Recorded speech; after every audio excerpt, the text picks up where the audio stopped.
Okay, so let me get that other horse. Let me try to find a tarp. Oh, now everyone watch her. Look what she's doing. Everyone, yeah, come this way. Watch what the horse is doing.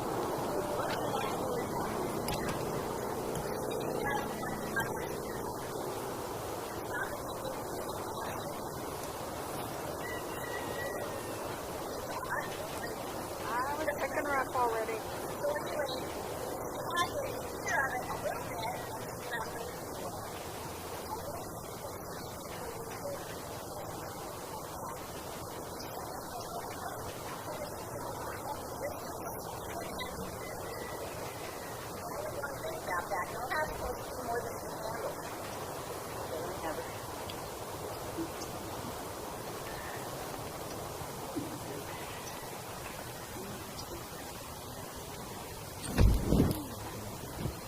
This is Mr. Ruffles.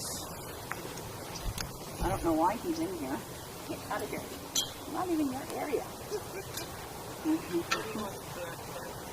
Well, he's usually up by the front of the barn. That's what's kind of funny.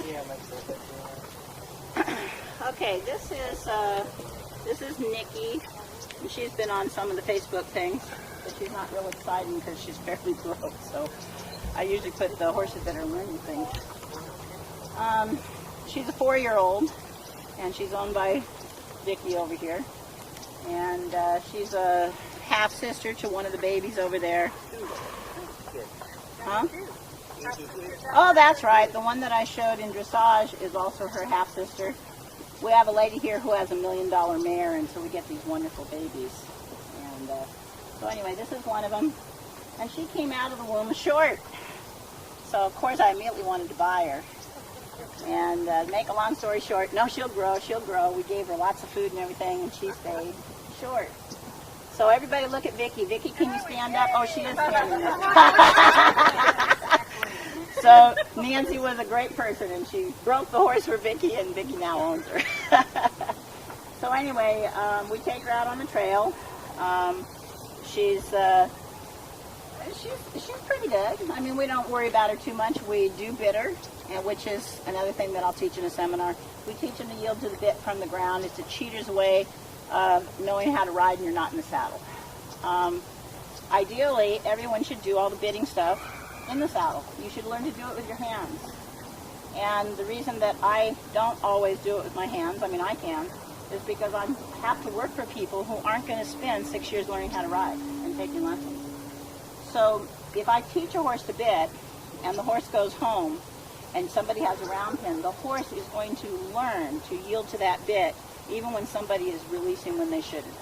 So it's one of those, it's a bad thing that I wish that nobody ever used, but then again it's also a good thing. Okay? Same as I use running martingales. If my running martingale is adjusted to the length where my hand should be, if my hand is supposed to be right here in front of that saddle horn, and if it comes down like this, and I want my horse's muzzle right about here, then this is where my ring's going to be. Okay? So I don't ever put my running martingale down here and keep pulling the horse's head down, because that's an artificial thing. The horse isn't going to learn properly how to yield to the bit. But I'm a realist. I know that if somebody's out on the trail and they don't know how to ride as well as a pro does, if the horse does something wrong, they're going to pull on both reins. And that's not what you do when a horse spooks. You pull on one rein. You're always going to be stronger. If you taught that horse to yield, if you take and you pull on one rein, you can almost always get a horse's head around. But if you're always pulling on two reins, he's going to get very good at raising his head higher and higher. The front end might come up, they might spook, but then they also learn they don't have to yield at all. Okay? So, okay, so let me start doing something with her. And then we're going to introduce the car.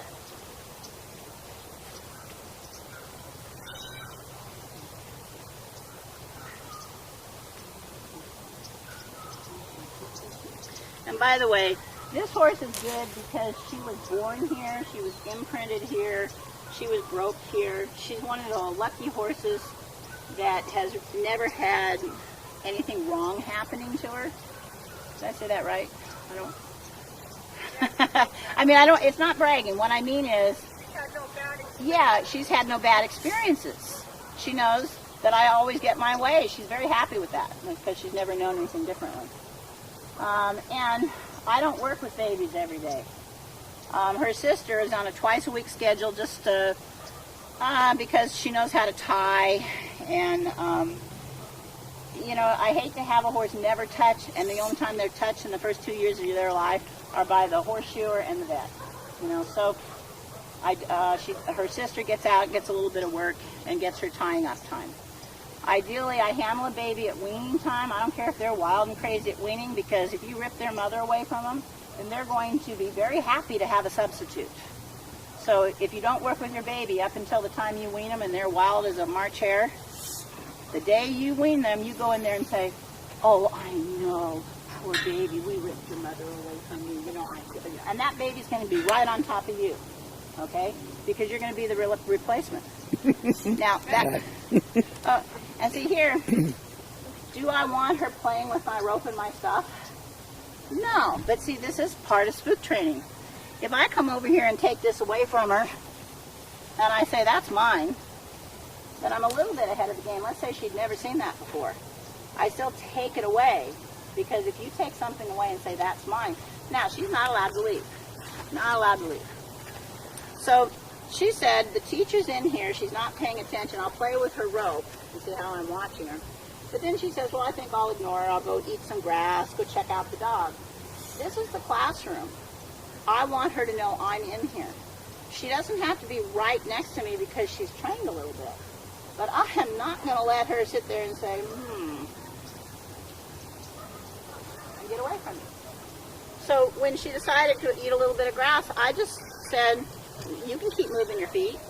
And now she's thinking about some other place to move her feet that's okay with me. And if it's away from me, then I am going to start training her.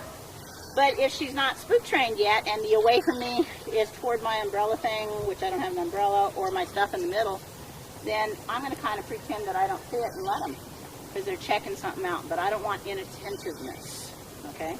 So I'm going to quit yakking, and I'm going to start working her before she gets so bored she makes a fool out of me.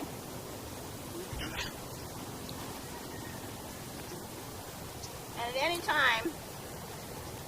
time, I don't mind taking questions, unless I'm in the middle of a horse not understanding something. Sometimes I can talk while I'm working, but if I don't answer your question right away, it means I'll answer it as soon as I get to a stop point. She walked up to me, so I gave her a nice little pat. If I walk over here, if I kiss, she should turn and look at with both eyes. So this is a round pin 101 type thing I teach a horse. It's wonderful too, because in my horses, when I'm with a bunch of people, they're kissing, and everyone else's horse is going like this because they're trying to canter. My horses are going, what? Because they know to look. So I take all kissing off horses right away, because I don't want my horse controlled by everyone else's kissing, okay? So kiss actually means look at me with both eyes, but they also tend to come to me. But if I had a horse really, really well trained and I was doing a stop on the rail, I should also be able to kiss and they turn and look at me to see what I wanted them to do next. But that's way advanced. And I don't mind teaching you guys all the things I do. I don't have to do whatever you want, just what I do. Okay, I like kiss to me and look at me with both eyes. And she's standing here pretty good, so that means Vicki hasn't messed her up. And by the way, she's not in training anymore. Vicki, how long ago did you buy her? Yeah. And I might yell at Vicki for free because she keeps her here and she's a friend of mine, but I don't work with this horse anymore. Vicki has been with me for so many years. She just kind of does the same stuff all the time. So anyway, I want this horse to stay here even though I'm doing my plastic bag. Okay? She's pretty plastic bag trained. So what I'm doing is I'm about to bring something in here she's never seen before that she's already snorted at. And what I'm doing is doing something she understands that she's, well, good. I'm not going to bring the scary thing in here first because I'm setting her up to run or be upset. So right now, I am setting her up to pay attention and think this is an easy lesson because she knows plastic bag. Okay. Oh no, I did it the last seminar, didn't I?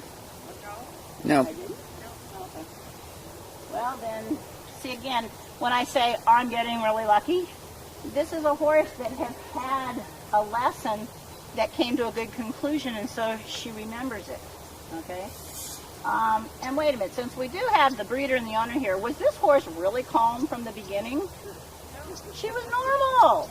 Okay, she wasn't hard to work with, but no, when I shook the bag, I was glad she was halter broke. Okay?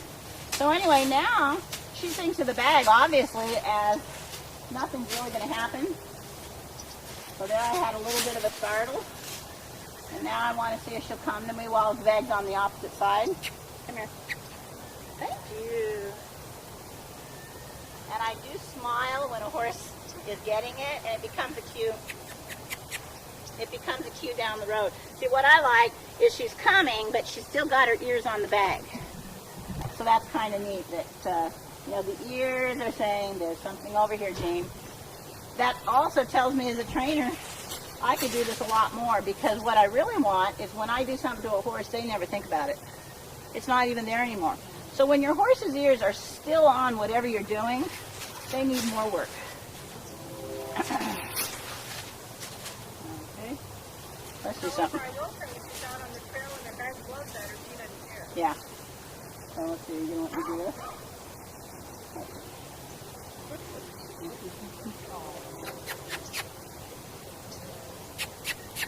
Now, seriously, she doesn't know how to give me the other eye, but look at her thinking, okay?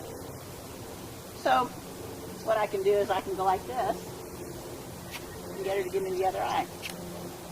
But does everybody see that she just did a good thing? And today's seminar isn't how to make her give me the other eye while she's got a bag hanging on her ear. I guarantee that's the first time I've hung anything on her ear, though. But see, I could have continued on and told her to do that. It's just not part of what I'm going to teach her today. Okay, so now everybody sees that I've got a lot of nice little cues on this horse for ignoring things. I'm going to send her out, and I want her to turn to the inside and come when she's called, and then I'm going to bring in the cluck means move your feet. And when I cluck, I don't like to go cluck, cluck, cluck, cluck, cluck, cluck, cluck, cluck.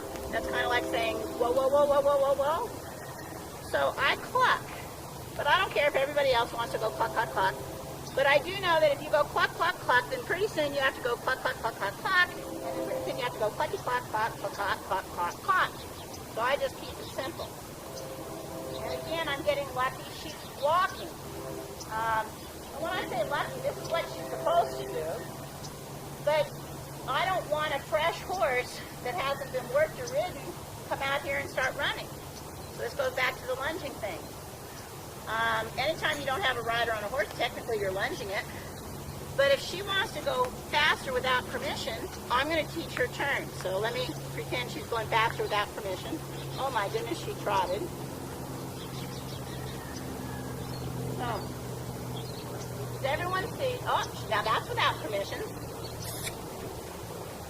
See, I want her to look at me when I kiss. My feet are still. It means take some energy out of your body. And now she's headed the other way. And this is a John Lyons exercise called the stopping and the turn. So if I have a horse with a lot of energy, I turn, turn, turn, turn, turn. And guess what? It teaches the horse to put their butt down. And like if she's loping, I ask her to turn. She does some very nice little rollbacks. And it's not that we've taught her to roll back. It's just easier to do a rollback than to run over Jean and get a class back in place. So, I'm going to put her into a canter. Canter. Does she know canter? No, I fooled you all. She's looking at me. I'm telling her to continue on that way. So does everyone see the look at me longer? Okay? Again, this isn't this seminar. I got to quit talking about things that don't apply. But this is a nice foundation on this horse. So everyone knows now that she pays attention. She understands about walking. But I'm gonna make her have a little bit of fun so you can see she's not walking because she's tired and worn out. I want her to have a little fun. There, see? Now, does everyone believe that this horse has energy? I didn't really ask her to canter. Let me see if I can get her to come in off of the canter. Come on. Oh, now she gets my smile.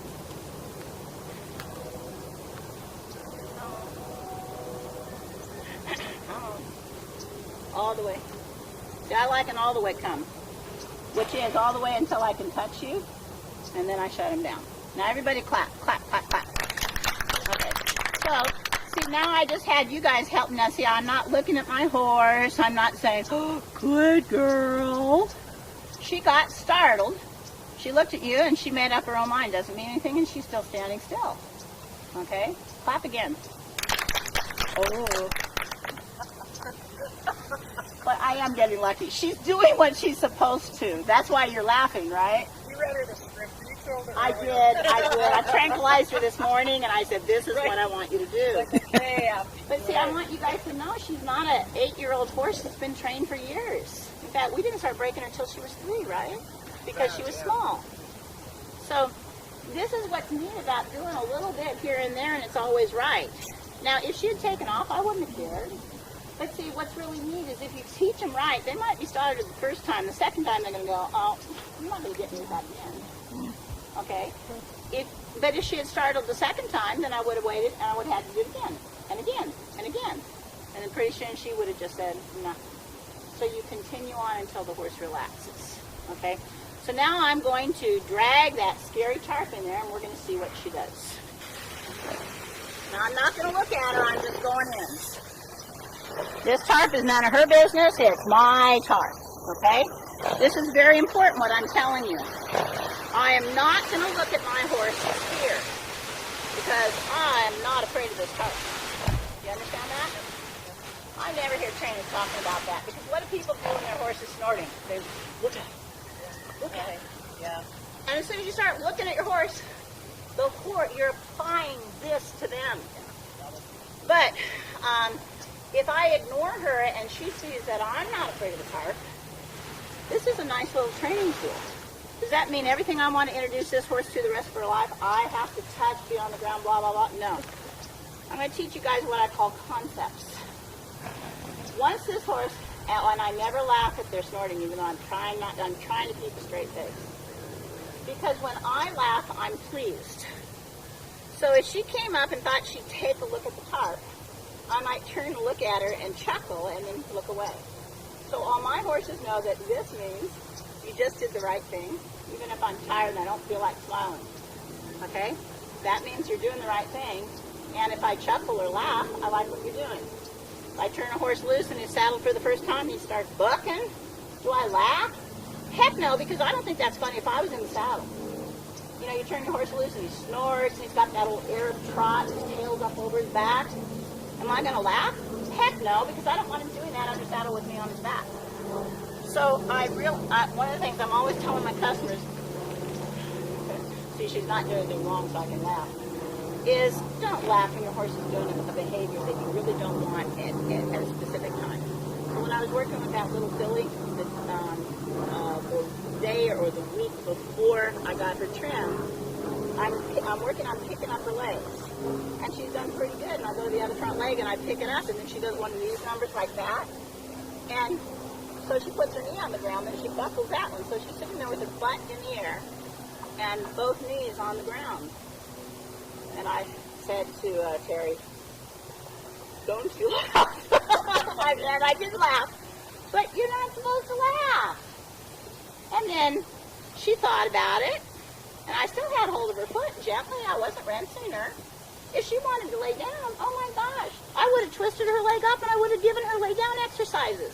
While you're laying down, I'm going to touch this and I'm going to touch that, and you can't get up. So there's so many things you can do when a horse gives you something for free. Anyway, she decided to get up, and as she got up, of course I let go of the foot because I probably couldn't have held on to it while she was getting to her feet. So then she learned she can get away from me. She gets up, I reach down and I pick it up, and she goes, okay. And that was fine.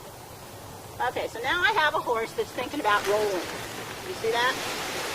I turned around, and she's checking out the soft ground. I'm also playing with my tarp, and she's not snorting anymore. Oh, I was talking about concepts. I want to teach the horse the concept that when you're afraid, I want you to keep your feet still. That's number one. When you move your feet, I want you to move the direction I want. But you also don't have to move your feet at all until you are ready. I will lift you out.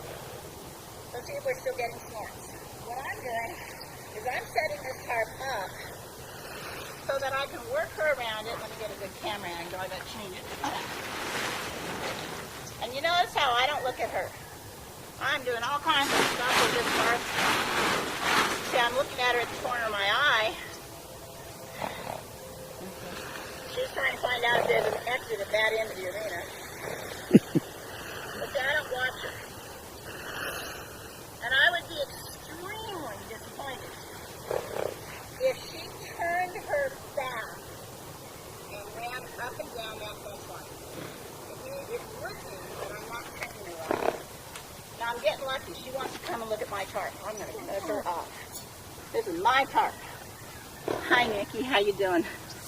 She says, I can tell today is a big day. Okay, I'm not going to pet her and say, good girl. Okay? And again, these are just differences of opinion. I don't go good girl, good girl, good girl all the time when a horse does something good. I leave them alone when they do something good. But I want you to know, because I've had people misunderstand, she never lets me hug my horse. Well, I hug the trained horses all the time. And I pet them, and I scratch their goobers out of their eyes. But while they're learning, see, she's sucking up to me. Do you see her touching me? That's actually illegal. So I'm going to move over here. And I'll bet you she follows, you see? So you see how she's supposed to be this far away. She's not supposed to touch me without permission.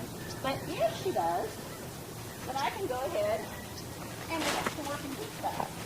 But I'm not trying to trick her. I'm trying to set my chart down.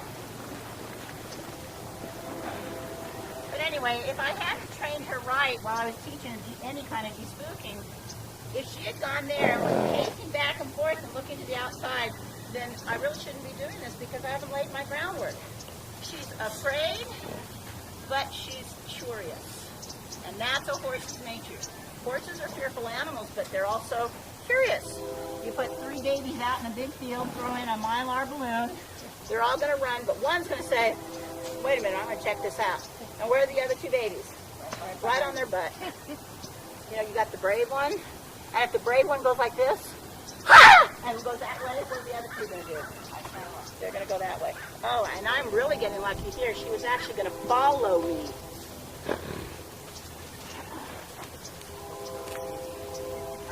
So the neat thing about me not having a horse I don't know when I'm doing spook training, the neat thing about this is you're getting to see a horse that has groundwork that is afraid.